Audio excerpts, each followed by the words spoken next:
200 000 Gaulois rugissent, comme une tempête dans une enceinte de pierre. Et sur la colline, 60 000 Romains, épuisés, blessés, l'estomac vide. Déjà 2 mois sans pain, sans vin, sans espoir. Et pourtant, ce sont eux qui vaincront. Comment ? Comment peut-on résister à une force 4 fois supérieure à la sienne quand chaque jour n'est pas un combat, mais une survie ? La réponse à cette question commence ici, au mur d'Alésia. Automne de l'an 52 avant notre ère. Caius Julius César encercle les troupes de Vercingétorix, chef des Arvernes, dans la forteresse d'Alésia. César lui-même écrivait qu'un quart de million de Gaulois se tenaient contre lui. Ils étaient comme la mer, bruyante, vivante, indomptable. Mais Rome ne reculait pas.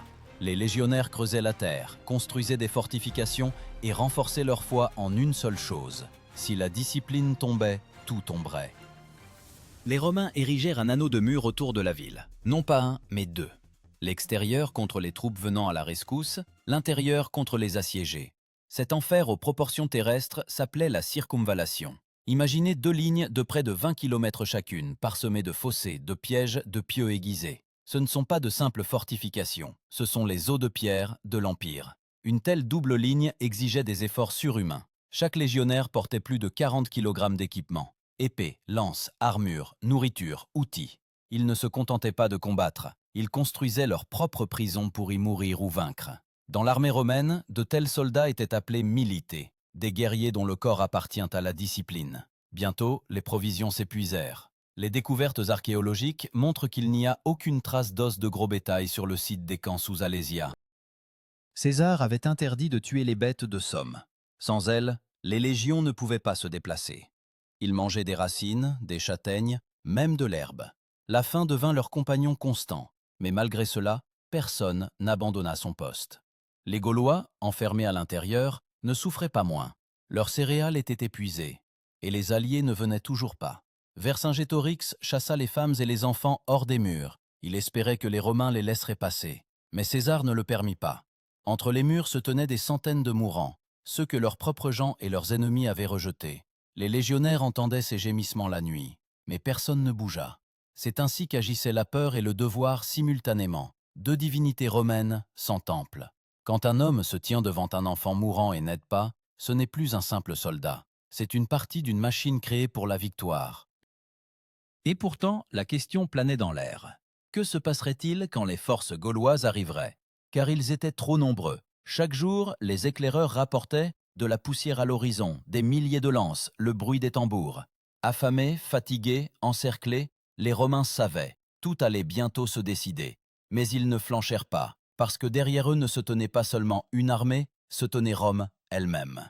Ainsi commençait le siège d'Alésia, une bataille où se décidait le destin de toute la Gaule, et où la volonté humaine se révéla plus forte que l'acier et la pierre. Matin froid. Un brouillard humide rampe sur les camps romains. L'odeur de la viande en décomposition se mêle à la fumée des feux de camp.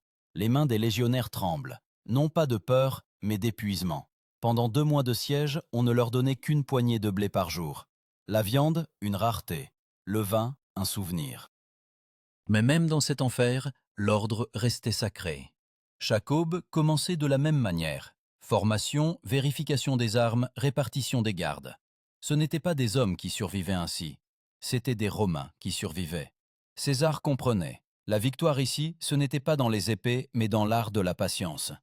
Il écrivait que la discipline, c'est une chaîne qui lie l'armée plus solidement que l'acier. Pour la moindre infraction, la mort. Un légionnaire, endormi à son poste, fut exécuté devant la troupe. Cela s'appelait la fustigation, un châtiment rituel qui se terminait par la mort. Une punition non pas par peur, mais par souci d'équilibre. Car si l'un flanche, le légion flanche. En ces jours, chaque mouvement était un rituel. Creuser un fossé, planter des pieux, vérifier les balistes. Le bourdonnement métallique des outils devint la musique de leur survie. Ces machines, d'énormes arbalètes sur roues, pouvaient transpercer un homme à 100 mètres. Elles s'appelaient Scorpio, et lorsque leur corde était tendue, elles résonnaient comme le grincement d'un prédateur avant l'attaque. À l'intérieur d'Alésia, Vercingétorix se préparait à sa dernière chance. Il envoya des messagers aux tribus alliées. Les Arvernes, les Éduins, les Sénons. Des centaines de chefs répondirent. Selon les auteurs antiques, leur armée comptait environ 250 000 hommes. C'était une vague déferlant sur la colline où se tenaient 60 000 Romains. Un rapport de 4 contre 1. Même le centurion le plus flegmatique comprenait. Si cet anneau était brisé, ils seraient tous balayés. Un centurion, ce n'est pas seulement un commandant de 100 hommes. C'est l'incarnation de l'ordre, le nerf de l'armée. Il connaissait leurs soldats par leur nom, partageait avec eux leurs rations et la mort. L'un de ces centurions, selon César, lors de l'assaut, tint sa position alors que tous autour de lui étaient tombés. Il mourut debout, le bouclier levé, comme une statue de fidélité. Chaque jour, des signaux retentissaient dans le camp, de courts coups de corne et de trompettes. Ces signaux s'appelaient la touba. Grâce à eux, les légionnaires savaient quand commencer à creuser, quand manger, quand se préparer à l'attaque. Dans le chaos de la guerre, le son de la touba était comme une voix de la raison. Les archéologues ont trouvé des fragments de trompettes de bronze aux alentours d'Alésia, des traces du système romain où l'ordre était une arme. Mais l'ordre ne nourrit pas l'estomac. La nuit, les légionnaires plongeaient des grains de blé dans l'eau bouillante et buvaient le bouillon trouble. Ils l'appelaient pulse, une simple bouillie qui a donné son nom au mot pulser. Ils la mangeaient en silence. Seul le crépitement des feux de camp et le léger cliquetis du métal rompaient le silence. Les hommes se transformaient lentement en un mécanisme où chaque pièce était un homme, et chaque homme un rouage de la volonté de César. La faim affaiblissait les corps, mais pas l'esprit. Un légat, l'assistant de César, a noté que les soldats ne demandaient pas de nourriture, mais le combat. Ils croyaient que la souffrance était le chemin vers l'immortalité. Dans leur monde, l'honneur valait plus que le pain. César le savait, et maintenait la tension, comme un forgeron maintient le fer dans le feu. Il attendait. Il voulait que l'ennemi frappe le premier. Et l'ennemi frappa. D'abord, un rugissement de cornes se fit entendre de loin. Les Gaulois passaient à l'attaque. La terre tremblait sous leurs pieds. La poussière obscurcit le soleil. À l'horizon, des milliers de boucliers, de lances, d'étendards. Les Romains s'alignèrent près des fossés, en silence complet. Leur formation s'appelait la testudo, la tortue. Les boucliers se rejoignirent, formant une voûte continue de bronze et de bois. Au-dessus d'eux volaient des flèches, des lances, des pierres. Et pourtant, ils restaient debout. Les archéologues ont trouvé des pointes de flèches dans les couches de terre sur le site de cette bataille. Des traces de brûlures montrent que les Gaulois ont incendié les barricades. Mais les Romains éteignaient le feu avec leurs propres manteaux, sans reculer d'un pas. Ce n'était pas seulement un combat, c'était la vérification de l'idée de Rome, qu'un homme lié par la discipline est plus fort que n'importe quel chaos. La bataille dura des heures. Vercingétorix observait depuis les murs de la forteresse, espérant voir la ligne romaine s'effondrer. Mais elle ne s'effondra pas. César, debout sur la colline dans son manteau écarlate, leva la main. C'était le signal. Et par l'arrière, des cohortes fraîches se mirent en mouvement. 10 000 hommes, le dernier espoir de l'Empire. Au moment où la terre tremblait sous les pas de l'ennemi, la tortue romaine avança, lentement, inéluctablement, comme une pierre du destin qui roule. Et même ceux qui mouraient de faim marchaient, sans penser à la nourriture, sans penser à la vie. Parce que maintenant, il ne s'agissait plus de victoire, mais de savoir si l'homme pouvait se vaincre lui-même. Le bruit de la bataille ne s'estompa ni le jour ni la nuit. Alésia se transforma en un enfer vivant. Des murs de la ville jusqu'à l'anneau extérieur des fortifications, l'air était imprégné de suie, de sueur et de sang. Les Romains, qui se tenaient au premier rang, ne sentaient plus l'odeur de la mort. Ils vivaient simplement à l'intérieur d'elle. Parfois, à l'aube, une brume basse planait au-dessus du camp. Un mélange de fumée des feux de camp et de poussière de milliers de pas. Pourtant, l'ordre se maintenait, comme si la terre elle-même sous leurs pieds obéissait à la volonté de César. Il ne quitta pas la colline de commandement. De là, César voyait les deux côtés, les Gaulois assiégés à l'intérieur et l'immense armée à l'extérieur. C'était un échiquier de la taille d'une vallée entière. Seulement, au lieu de pièces, des êtres humains. Les historiens notent, aucun général de l'Antiquité n'a maintenu sa position, encerclé par l'ennemi des deux côtés. Ce n'était pas une bataille, c'était un examen pour tout le système romain. À l'aube, les Gaulois lancèrent une puissante attaque sur le secteur nord des fortifications. Là où le terrain était inégal, où le fossé était moins profond. Leur objectif, percer l'anneau, se joindre à la garnison d'Alésia et écraser les Romains par le nombre. Les guerriers gaulois avançaient en vagues, leurs cris emplissaient l'espace comme le tonnerre avant la tempête. Les boucliers, recouverts de peau, résonnaient au rythme de leurs pas. Les Romains les accueillirent calmement. Au premier rang se tenaient les vétérans. Gris, marqués de cicatrices, ils tenaient des pilums, de lourdes lances de jet de plus de 2 mètres de long. Lorsque la distance se réduisit, les pilums volèrent. Leurs pointes, spécialement fabriquées en fer doux, se tordaient à l'impact et restaient coincées dans les boucliers ennemis. Un bouclier avec une telle lance devenait inutile. Il fallait le jeter. Cette technique s'appelait le coup déformant et devint un symbole du génie d'ingénierie de Rome. Mais les Gaulois étaient trop nombreux. Ils traversèrent le fossé, commencèrent à escalader les remparts. Les centurions romains couvraient le bruit de leurs cris, donnant des ordres. L'un d'eux, selon les écrits de César, arracha son casque pour que les soldats voient son visage et partit à la contre-attaque. Une cohorte le suivit. Une cohorte, c'est environ 500 hommes, unis par un serment. Ils combattaient comme un seul corps, et leurs coups résonnaient comme des coups de marteau sur une enclume. Pendant ce temps, à l'intérieur d'Alésia, Vercingétorix ordonna à ses hommes de monter sur les murs et de frapper par l'arrière. Pour les Romains, cela signifiait la fin. Entre les deux anneaux de mur, seulement quelques centaines de mètres. D'un côté, la fureur des défenseurs affamés, de l'autre, l'assaut d'une immense armée. Les historiens débattent de la durée de cette confrontation. Certains disent quelques heures, d'autres une journée entière. Mais une chose est claire, ce fut le moment où Rome était au bord de la destruction. César remarqua que les Gaulois exerçaient une pression sur une section, près de la colline où commandait le légat Labienus. Il y envoya la cavalerie, seulement quelques milliers de cavaliers, mais c'étaient des vétérans aguerris. La cavalerie de Rome agissait comme une lame. Elle contourna l'ennemi, frappa sur le flanc et coupa la formation gauloise. Cette manœuvre dans la tactique romaine antique s'appelait contournement par l'arrière. Le mot latin circumvenire, c'est lui qui a ensuite donné le mot moderne encercler. Quand la cavalerie frappa, la formation gauloise vacilla. Ils ne s'attendaient pas à une attaque de flanc. La panique se propagea en vagues. Les guerriers, pris entre les Romains et les remparts, commencèrent à se piétiner. César décrivit que les cris devinrent si forts que les signaux des tubas étaient inaudibles. La terre sous leurs pieds se transformait en boue, mêlée de sang. Mais les Romains ne s'arrêtaient pas. Ils ne savaient pas s'arrêter. Les archéologues ont trouvé des restes calcinés de flèches, des pointes de lance et des plaques de bronze de ceinture de légionnaires précisément à cet endroit. Tout indique que le combat fut rapproché, presque au corps à corps. Les soldats se battaient non pas pour le territoire, mais pour respirer. Un pas en arrière signifiait la mort.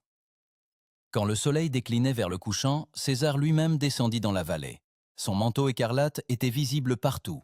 C'était un signe ancien, le général lui-même au combat. Pour les Romains, cela signifiait « il n'y a plus de retraite possible ». Les soldats, épuisés, égratignés, levèrent leurs boucliers et avancèrent. Vercingétorix le vit depuis la tour. Il comprit que la bataille perdait son sens. À la tombée de la nuit, les bruits du combat s'éteignirent. Un silence planait sur le champ, seulement rompu par les gémissements des blessés. César ordonna de ne pas poursuivre les fuyards. Les corps gisaient partout. Selon les anciens chroniqueurs, cette nuit-là, les légionnaires ne célébrèrent pas. Ils s'assirent simplement près des feux de camp, ne ressentant ni joie ni fierté. Seulement la fatigue et le vide. Mais dans ce silence naquit ce qui sera plus tard appelé l'inflexibilité romaine, la capacité de tenir jusqu'au bout, même quand tout est perdu. Cependant, Alésia n'était pas encore tombée. À l'intérieur de la forteresse restaient des dizaines de milliers de guerriers affamés et désespérés. Et maintenant, tout dépendait d'une seule décision de Vercingétorix, celle qui déterminerait non seulement son destin, mais aussi le destin de toute la Gaule. La nuit après la bataille s'immobilisa sur Alésia, comme une pierre. Ni cris, ni chants, ni cliquetis d'armes, seulement le vent sec, sentant la cendre et le sang. Les légionnaires étaient assis près des feux de camp, les jambes enveloppées dans leurs manteaux, réchauffant leurs mains sur les braises. Leur visage était gris, comme la cendre. Pendant 2 mois de siège, ils avaient presque tout perdu. Amis, force, sommeil, mais pas l'ordre. Même dans le silence, on entendait les pas des sentinelles. Fatigués mais inébranlables, ils montaient la garde, car l'ordre de César résonnait plus clairement que toute peur. Celui qui tiendra sera immortel. À l'aube, la nouvelle arriva au camp romain. L'armée de Vercingétorix avait disparu. Les restes de l'armée, comprenant que l'assaut avait échoué, s'étaient retirés dans les montagnes. Le grondement de la guerre s'éteignit. Mais César ne se pressa pas de célébrer. À l'intérieur d'Alésia restaient des dizaines de milliers d'assiégés, sans nourriture, sans espoir. La faim était désormais leur principal ennemi. Selon les auteurs antiques, le siège dura encore plusieurs jours. Les Gaulois tentaient des sorties pour chercher de l'eau, attaquaient les postes, mais leurs forces les abandonnaient. Les femmes et les enfants étaient morts d'épuisement depuis longtemps. Dans les rues de la forteresse gisaient des chevaux morts. L'odeur était insupportable. Les gens mangeaient des racines, du cuir, faisaient bouillir des lanières de sel. Même les pierres des murs semblaient plus douces que leur destin. César savait que le temps jouait en sa faveur. Il interdit à ses hommes de s'approcher des murs. Aucune attaque, aucun signal. Le silence devint son arme. Chaque jour, les Gaulois voyaient les Romains réparer calmement les fortifications, construire de nouvelles tours, aiguiser leurs épées. C'était un siège psychologique, non pas des corps, mais de la volonté. Et la volonté des Romains se révéla plus forte. Les légionnaires, malgré la fatigue, continuaient à construire. Ils renforçaient le rempart intérieur, installaient des catapultes et des balistes. Ces énormes machines lançaient des pierres pesant jusqu'à 30 kg. Elles s'appelaient onagra, l'ânesse sauvage. Quand la pierre était lancée, le son rappelait le rugissement d'une bête. Les historiens pensent que ce son devint pour les assiégés un symbole de désespoir. Chaque bloc lancé leur rappelait « César attend toujours ». En même temps, les Romains souffraient tout autant. La nourriture était épuisée. Ils mangeaient le cuir des boucliers, faisaient bouillir des céréales dans l'eau des marais. Les recherches archéologiques montrent que des ossements de petits animaux, rats, renards, même corbeaux, ont été trouvés sur le site des camps.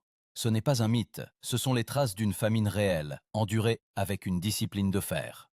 En ces jours, César écrivait dans ses notes que les soldats avaient conservé une constance digne des dieux. Ils parcouraient les fortifications à pied, saluaient les légionnaires par leur nom, partageaient avec eux le pain, celui-là même qui n'existait presque plus.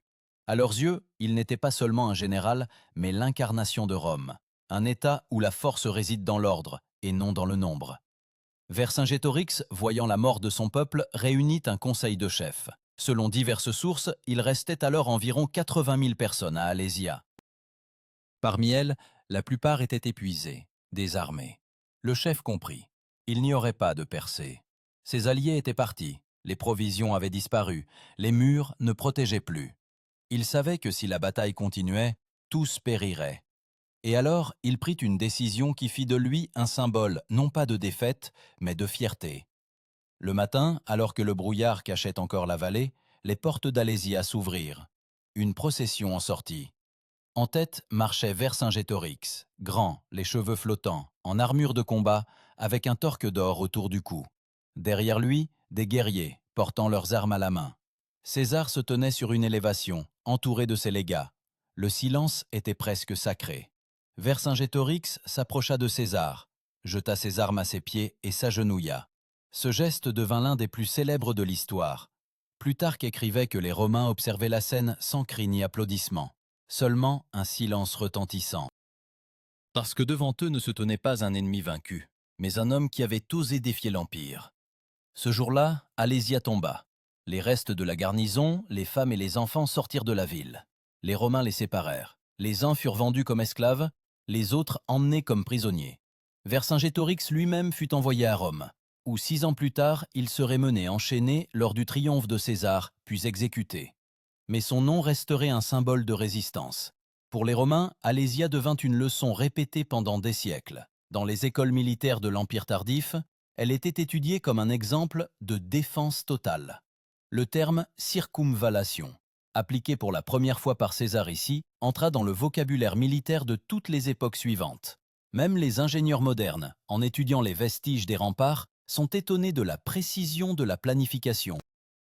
Chaque fossé, chaque tour est mesurée, comme si elle avait été construite non par des hommes, mais par une machine. Et pourtant, cette victoire fut acquise à un prix terrible. Sur 60 000 légionnaires, des milliers moururent d'épuisement, de maladies, de blessures. Mais leur silence persistant devint plus fort que n'importe quelle fanfare. Alésia prouva, l'Empire ne commence pas avec les murs, mais avec la volonté des hommes prêts à mourir, mais pas à reculer. Après la chute d'Alésia, l'air autour de la ville devint plus lourd que le plomb.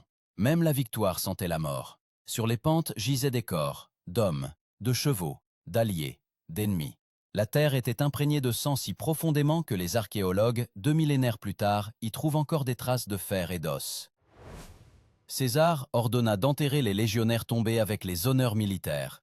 Les Gaulois, de simplement les brûler. Pour lui, ce n'était pas de la cruauté, mais de l'ordre. La victoire devait être pure. Tandis que les flammes dévoraient les restes, les ingénieurs romains démantelaient les fortifications.